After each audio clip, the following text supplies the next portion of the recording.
आसूची बड़ वर्षा ओडिशा को ता सहित कहवा वर्षा पर शीतर आशंका देखा दे पारे एवं मार्च 11, 12, 13 पाणीपाग पूर्वानुमान ओडिशा परिप्रेक्षी। हाँ आज्ञा मुझे के सामंत आप देखते वेदर के यूट्यूब चैनल आपन को आम चैनल को स्वागत। यदि कहवा ताले मार्च 15 तारीख की 16 तारीख और 17, 18 यही 4 दिन राज्य में झड़ वर्षा यदि कहवा 100 मिलीमीटर पर्यंत अधिक वर्षार संभावना रही। 60 ରୁ 85 किलोमीटर प्रति घंटार पवन प्रभावित होबार संभावना रही। बिजुली घड़घड़ी संभावना रही।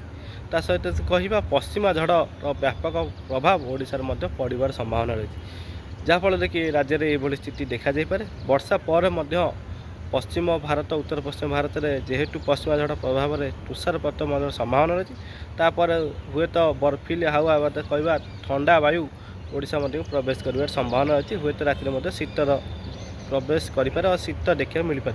ये स्थिति रु देखा आज हूँ 10 तारीख मार्च 10 आम कथा मार्च 15 ରୁ 20 मध्य पागे आहरी परिवर्तन घटीपे। जदि परिवर्तन घटे मुझे अपडेट देवी कि एबिका स्थिति देखा मार्च 11, 12, 13 जदि कहवा पश्चिम ओडिशा गोटे स्थान में जदि कहवा जमीक टिटिलागढ़, सुंदरगढ़, संबलपुर, झारसुगुड़ा, अनुगुल एवं जदि कहवा बारिपदा, मयूरभंज एवं कटक भुवनेश्वर जदि कहवा तापमात्रा किसी अंचल में 40 डिग्री अतिक्रम करें 13 तारीख मध्य। ता सहित जदि कहवा उपकूल ओडिशार जदि कहवा तापमात्रा किसी स्थान में 30 ରୁ 35 डिग्री 36, 37 मध्य जापे। कि पश्चिम ओडिशार 40 डिग्री जीवार संभावना रही। जेहेतु उत्तर पश्चिम भारत वायु जो आसूची गरम वायु ताहा पश्चिम ओडिशा पर्यंत आसूची। उपकूल उत्तर ओडिशा किसी अंचल में जदि कहवा ताले पूर्वा वायु और दक्षिण पूर्व वायु प्रवेश कर जहाँफल बादल खंड देखा मिलूँ, कोहला पाग बेले बेले देखा मिलूँ। यही स्थिति रकाल बेला आगामी 3 दिन जदि कहवा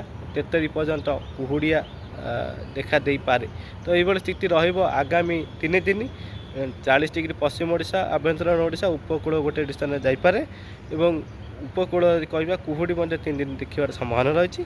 आग को बड़ वर्षा आसूची। जदि किसी पागर परिवर्तन घटे निश्चित भाव में अपडेट देवी।